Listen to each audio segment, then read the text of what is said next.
सहनाववतु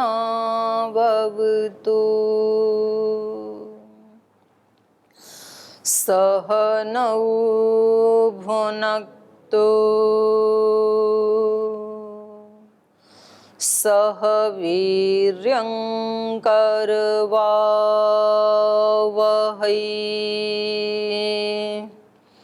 तेजस्विनावधीतमस्तु मा विद्विषावहै।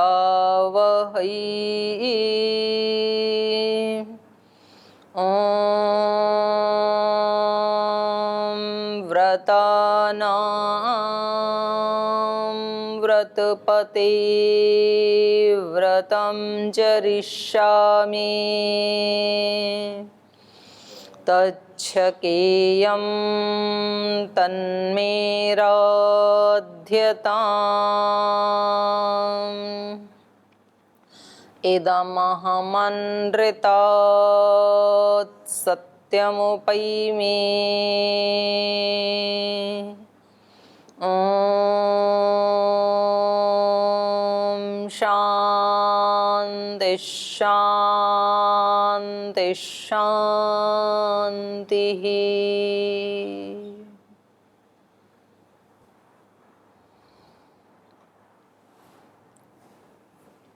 पिछले पाठ में हमने चर्चा की थी कि जब इन्होंने यज्ञ के धनुष को देखने के लिए इच्छा प्रकट की राम लक्ष्मण ने, तो उन्होंने उसके बारे में, धनुष के बारे में पहले तो उसका वो वृत्तांत सुनाया कि ये धनुष कहाँ से आया, कैसे आया, और न्यासभूत अर्थात धरोहर के रूप में पीढ़ी दर पीढ़ी इनके पूर्वजों ने अपने से अगली पीढ़ी को दिया।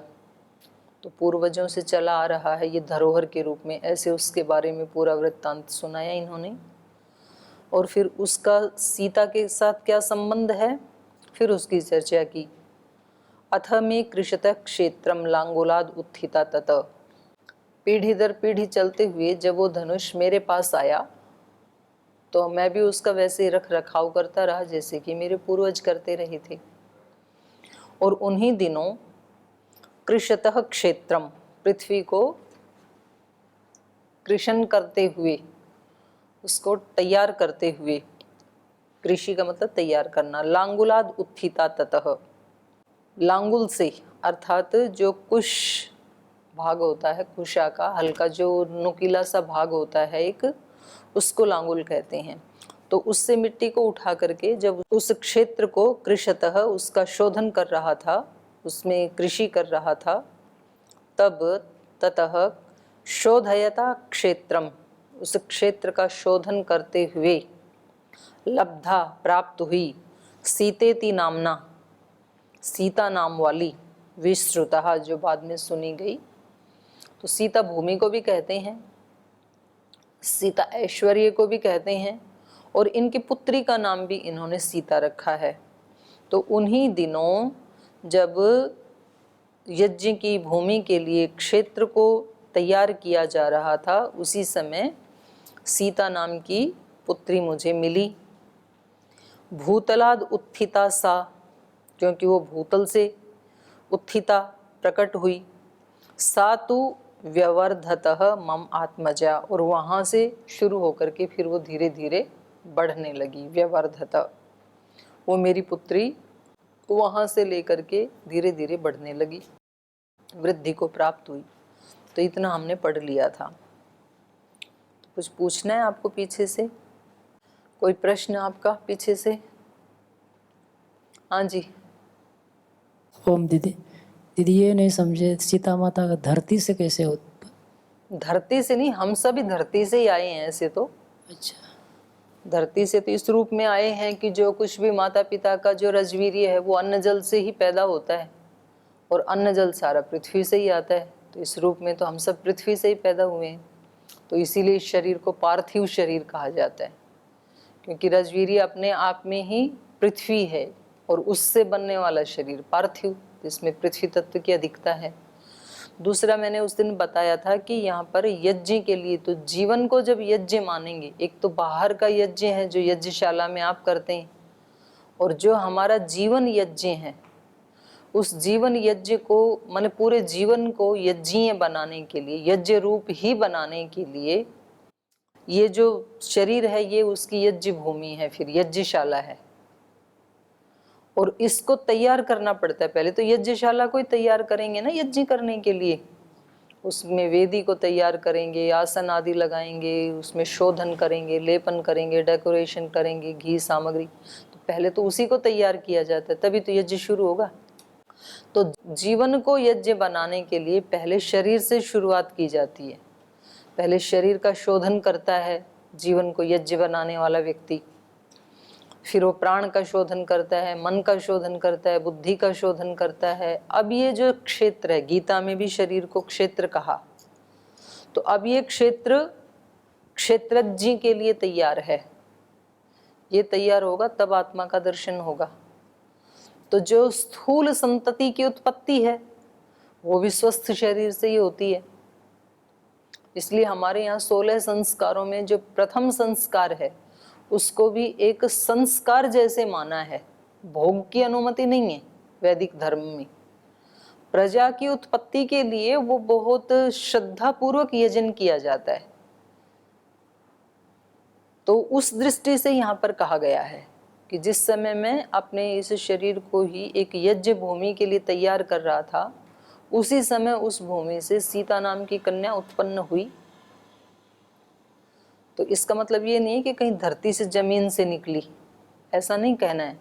क्षेत्र का मतलब शरीर है। यहाँ पे गीता में भी तो शरीर को क्षेत्र कहा ना, तो यहाँ पर भी वही कहा, क्षेत्रम शोधयता लब्धा। जब मैं इस क्षेत्र का शोधन कर रहा था तब मुझे प्राप्त हुई। अर्थात जब मैं साधनाएं कर रहा था इस प्रकार की, तो संतति उत्पत्ति के लिए भी हमारे यहाँ पहले ऐसे ही पुत्रेष्टि आदि यज्ञ करके बड़ी दिव्य आत्माओं का आह्वान किया जाता था। राजा अश्वपति ने भी सावित्री को ऐसे ही प्राप्त किया था, बड़े यजन करके, और यज्ञ देवता से मांग के कि हमें कन्या ही चाहिए, पुत्र नहीं चाहिए। ऐसे सीता माता का हुआ, ऐसे द्रौपदी का जन्म हुआ, ऐसे बहुत सारी कथाएं हैं हमारी प्राचीन कि उसमें उन्होंने बड़े यजन आदि करके, बड़ी पूजा उपासना करके तब ऐसे कन्या रत्न को प्राप्त किया था। तो यहाँ पर भी वो ही कहा जा रहा है, न कि कोई खेत में से जड़ी बूटी की तरह कोई निकल आई हो लड़की, ऐसा नहीं है ये। ठीक है। तो कह रहे हैं क्योंकि वो भूतल से उत्थिता, भूतल का मतलब शरीर यहाँ पे, तो इसलिए वहां से पैदा होकर के मम आत्मजा व्यवर्धत। दूसरा संबोधन है वो आत्मजा कहा। आत्मजा मतलब आत्मा से उत्पन्न होने वाला। आत्मा का मतलब आत्मा से तो दूसरा आत्मा उत्पन्न होता नहीं है, क्योंकि आत्मा तो निर्विकार है, अविनाशी है। अगर उससे दूसरी तीसरी चीजें पैदा होने लगी तो विनाशी हो जाएगा, वो विकारी हो जाएगा। लेकिन फिर भी आत्मजा क्यों कहा जाता है? क्योंकि वो अपना ही स्वरूप होते हैं। संतानें जो होती हैं वो माता पिता का ही स्वरूप होते हैं।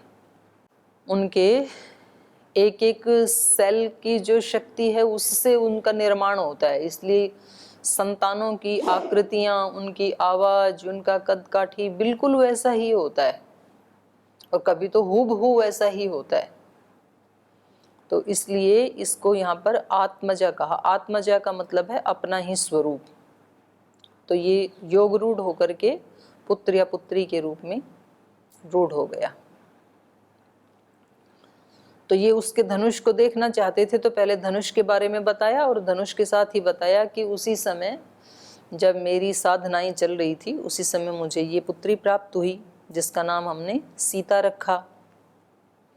क्योंकि ऐश्वर्य को भी सीता कहा जाता है, और जो हल्के आगे लगा होता है नुकीले भाग वाला उसको भी सीता कहा जाता है, और उससे जो भूमि उखाड़ दी जाती है उस उठी हुई भूमि को भी सीता कहा जाता है। तो इसलिए इन्होंने अपनी पुत्री का नाम भी सीता रखा। आगे वीर्यशुल्केति मे कन्या स्थापितेयं मयोनिजा भूतलादुत्थितां तां तु वर्धमानां ममात्मजां वरयामासुरागत्य राजानो मुनिपुंगव। और कह रहे हैं ये मेरी पुत्री है ना, ये क्या है, वीर्य शुल्का इति में कन्या। शुल्क कहते हैं कीमत को, वीर्य मतलब पराक्रम। तो ये कन्या किस कीमत को देके पैदा हुई, पराक्रम को।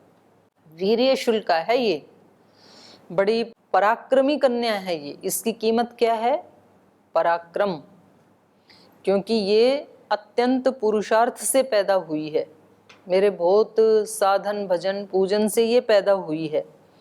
बहुत उसमें व्यक्ति को अपने आप को संयमित रखना पड़ता है साधनाएं करते समय, और बहुत तपश्चर्या करनी पड़ती है, तो उससे फिर जो चीज़ मिलती है तो उसको कहा जाएगा वीर्य शुल्केति। फ्री में नहीं मिली ऐसी, चलते फिरते कहीं खेल खेल में। कभी तो दो तरह की संतानें होती हैं ना, एक तो माता पिता बहुत पवित्र संस्कार आदि करके उससे पहले तपस्याएं करके फिर किसी आत्मा का आह्वान करते हैं और फिर उसको धरती पे उतारते हैं, किसी महान आत्मा को।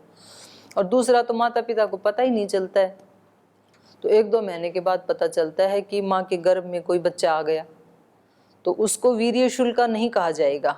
ये कन्या को यहाँ पर कहा वीर्य शुल्केति में कन्या, ये मेरी कन्या, इसका पराक्रम ही इसका मूल्य है, माने अमूल्य है ये कन्या मेरी। स्थापितायम अयोनिजा, ये केवल माता पिता के शरीरों के संपर्क से पैदा हो गई ऐसी नहीं है। अयोनिजा, अयोनिजा का मतलब है ये बहुत एक ऊंचे संस्कार को ध्यान में रख करके इसकी उत्पत्ति हुई है। भूतलाद उत्थिताम ताम तु वर्धमानाम मम आत्मजाम, तो इस प्रकार से पैदा हुई मेरी उस वर्धमानाम आत्मजाम, बढ़ती हुई उस कन्या को, वरयामास आसुरागत्य, असुरों ने आकर के उसको वरयामास वर्ण करने की कोशिश की। राजानः, और बहुत सारे राजा भी आए। हे मुनि पुंगव, हे मुनि श्रेष्ठ, क्योंकि ये बड़े पराक्रम से पैदा की मैंने, ये वीर्य शुल्का रही है, वीर्य शुल्क वाली है, तो इसलिए जैसे जैसे ये बढ़ती गई तो बहुत सारे असुरों ने, देवों ने और राजाओं ने आकर के इसको वरयामास वर्ण करने की कोशिश की, आकर के मांगा उन्होंने मेरे से इसको, लेकिन वो उसको प्राप्त नहीं कर पाई। तेषां वरयतां कन्यां सर्वेषां पृथिवीक्षितां वीर्यशुल्केति भगवन्न ददामि सुतामहं। ततः सर्वे नृपतयः समेत्य मुनिपुंगव मिथिलामप्युमागम्य वीर्यं जिज्ञासवस्तदा। तेषां जिज्ञासमानानां शैवं धनुरुपाहृतं न शेको ग्रहणे तस्य धनुषस्तोलनेऽपि वा। तेषां वीर्यवतां वीर्यम् अल्पं ज्ञात्वा महामुने प्रत्याख्याता नृपतयः तन्निबोध तपोधना। ततः परमकोपेन राजानो मुनिपुंगव अरुन्धन् मिथिलां सर्वे वीर्यसन्देहमागताः। आत्मानम् अवधूतं मे विज्ञाय नृपपुंगवाः रोषेण महताविष्टाः पीडयन् मिथिलां पुरीम्। तेषां कन्यां वरयताम, तो वो जो कन्या का वरण करना चाहते थे उनका सर्वेषां पृथ्वीक्षिताम, वो सब जो पृथ्वीपति थे अर्थात जो राजा थे वो सब के सब, क्योंकि वीर्य शुल्केति भगवन, मेरी कन्या कैसी थी, उचित पराक्रम से ही प्राप्त होने वाली थी, वीर्य शुल्का थी ये, इसलिए न ददामि सुतामहं, जब मेरी पुत्री इतनी पराक्रमिनी है, शक्तिशालिनी है, तो ऐसे में उनको कैसे दे सकता था बिना उनके किसी पराक्रम की परीक्षा लिए, उनके पौरुष की परीक्षा लिए बिना, उनके किसी बल की परीक्षा लिए बिना मैं अपनी वीर्य शुल्का पुत्री को ऐसे कैसे दे सकता था? मेरी पुत्री तो साक्षात शक्ति स्वरूपा है। वीर्य शुल्का मतलब पराक्रम, बल, कीमत है जिसकी। तो ऐसी अपनी उस साक्षात शक्ति स्वरूपा अपनी पुत्री को न ददामि सुताम अहम, अपनी पुत्री को उनको नहीं दे सका, मैंने नहीं दिया उनको।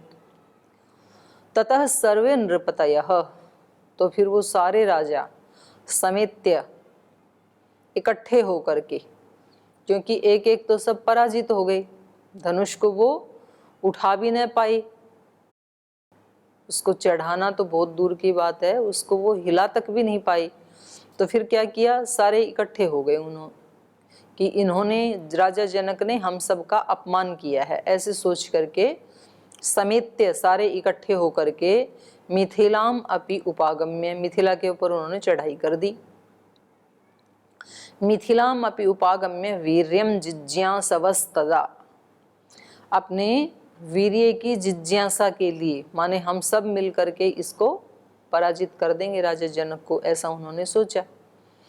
और अपने अपने बल का भी उनका परीक्षा हो जाएगी।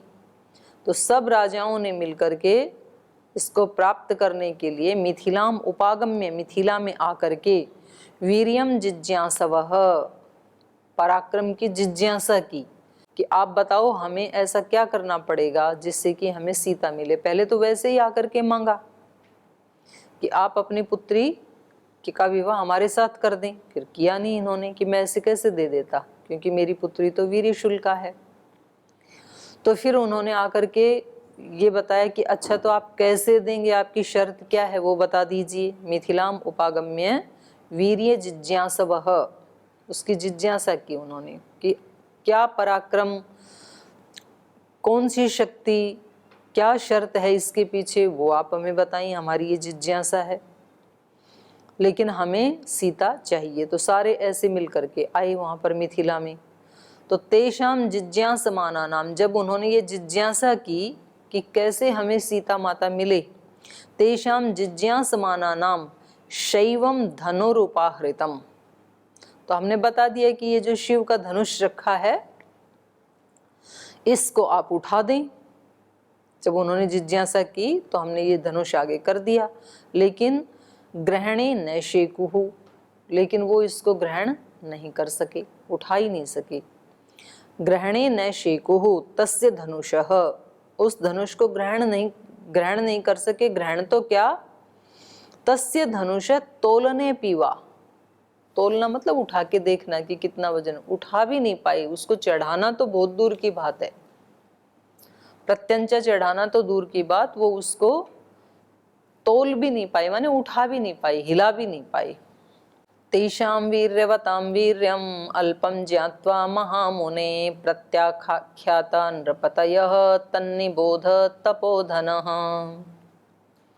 तो कह रहे हैं तेषां वीर्यवताम, यद्यपि वो बड़े पराक्रमी बलशाली राजा थे, तो उन बलशाली राजाओं का वीर्यवताम तेषाम, उनका बलशालियों का जो बल है वो वीर्यम अल्पम ज्ञात्वा, उस पराक्रम को अल्प जान करके, क्योंकि धनुष को उठा ही नहीं पाई, जो शर्त थी कि जो धनुष की प्रत्यंचा चढ़ाएगा वो सीता को शादी करके ले जाएगा।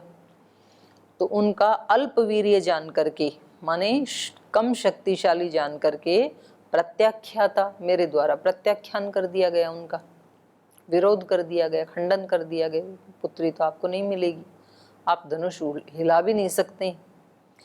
प्रत्याख्याता नृपतयः, वो सारे के सारे राजा जो हैं वो प्रत्याख्याता, उनका विरोध हो गया, उनका खंडन कर दिया गया हमारे द्वारा।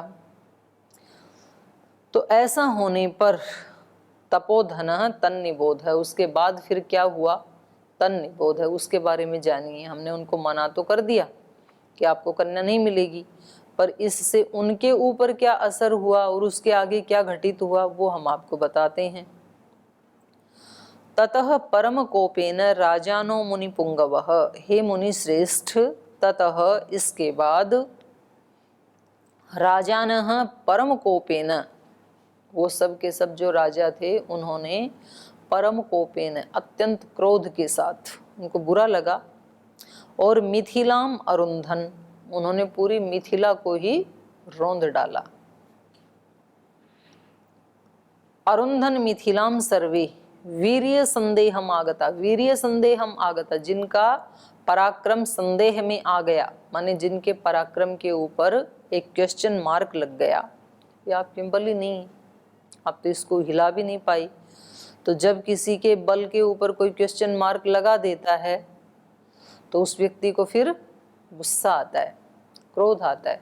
अगर तो वो व्यक्ति कोई अध्यात्म मार्ग का पथिक है तब तो वो उसका ठीक ठीक आकलन करेगा कि भाई ये तेरे ऊपर क्वेश्चन मार्क लगा है तो इसका मतलब तेरे अंदर बल की कमी है, तो तुझे वो बल बढ़ाना चाहिए।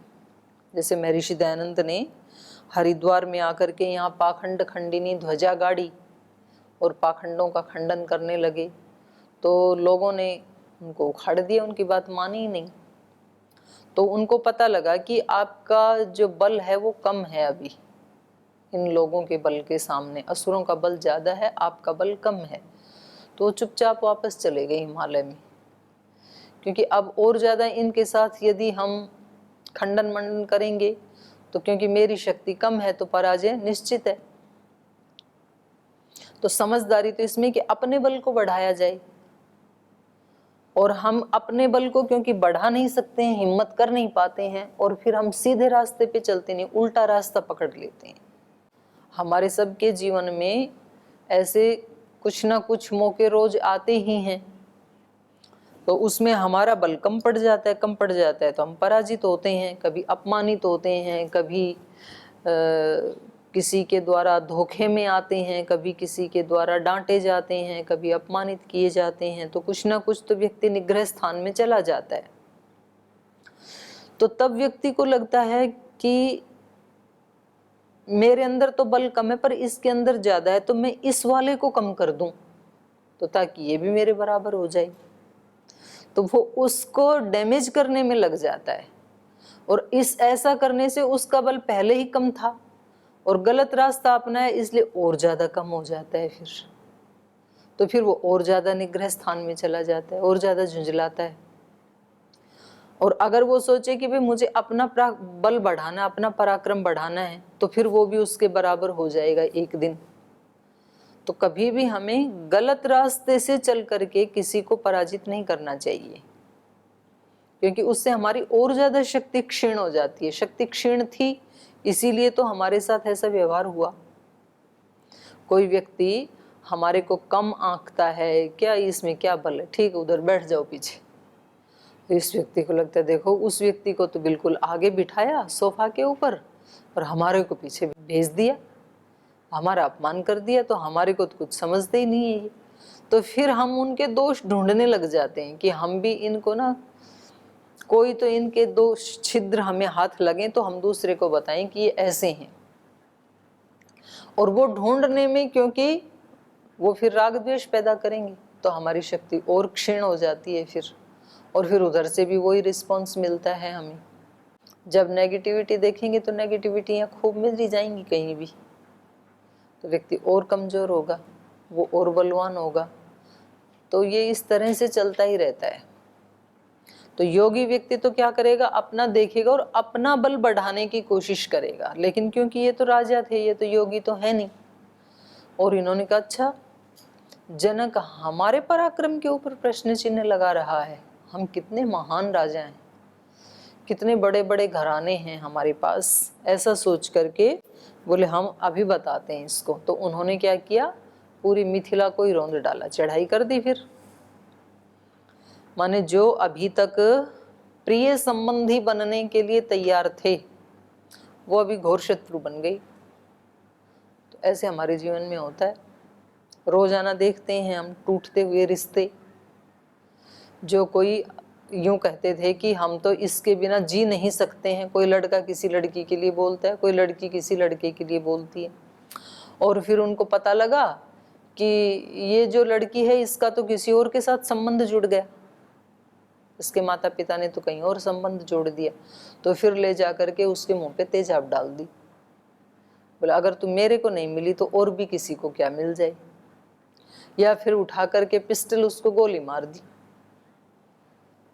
तो थोड़ी सी देर पहले जो जन्मों जन्मों तक साथ रहने की बातें कर रहे थे और जो ये कह रहे थे कि आपकी खुशियों के लिए तो मतलब मैं कुछ भी कर सकता हूँ, उस व्यक्ति ने उस कन्या की खुशी के लिए इतना भी नहीं किया कि कम से कम उसके रास्ते से तो हट जाऊं। बर्बाद हो जाते हैं। फिर वो उसके परिवार वाले उसके परिवार को बर्बाद करते हैं। फिर वो ऐसी शत्रुता चलती रहती है वर्षों तक, आता तो कुछ भी नहीं। तो जो थोड़ी सी देर पहले सीता को ग्रहण करने के लिए, एक इतना प्रिय संबंध जोड़ने के लिए तैयार थे, तो जब इनका प्रत्याख्यान किया गया कि भाई आप में तो बल है नहीं, आप शर्त पूरी कर नहीं पा रहे, आप इस धनुष को हिला भी नहीं पा रहे हैं, तो आपको कैसे कन्या दी जाए। तो वही लोगों ने क्या किया, तुरंत परम कोपेन मिथिलाम अरुंधन, सारी मिथिला को ही रौंद डाला। तो ये एक अगला गलत कदम हो गया। पहला गलत कदम, राजा होकर के बलहीन, पहला गलत कदम। तो फिर आज जब पता लग गया था हम बलहीन हैं, तो क्या करना चाहिए, बल बढ़ाना चाहिए। सीता की जो कीमत है उसको पूरा करना चाहिए।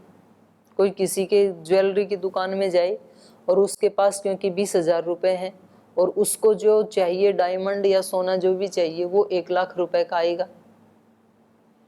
तो जब पता लगा कि मेरे पास तो इतनी कीमत है नहीं जो मैं इसकी चुका सकूं, तो फिर क्या किया, वहाँ पर ही लूट खसूट शुरू कर दी और 4-5 ऐसे बदमाशों को बुला लिया।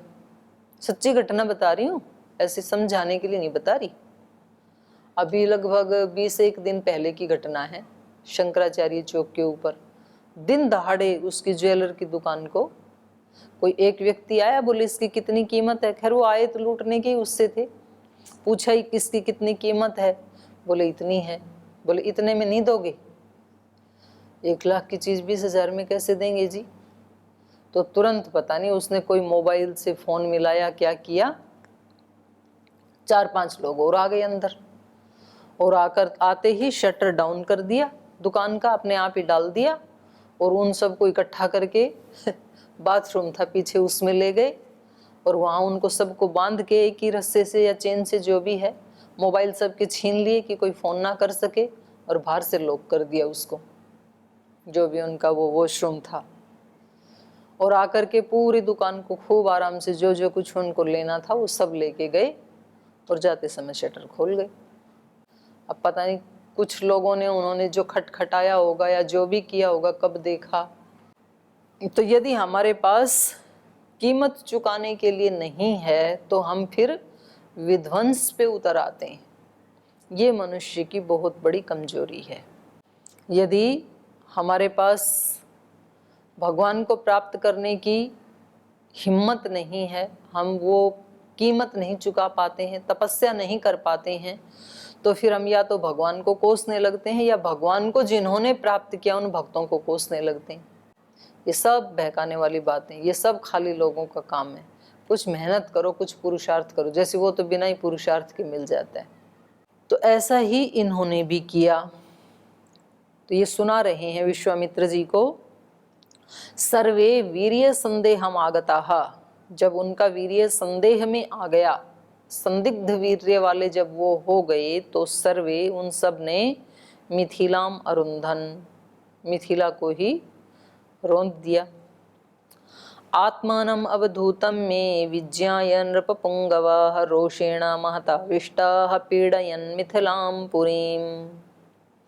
और आत्मानम में अवधूतम, अपने आप को मेरे द्वारा अवधूतम, अपमानित मान करके, कि राजा जनक ने हमें बुला करके हमारा अपमान किया है।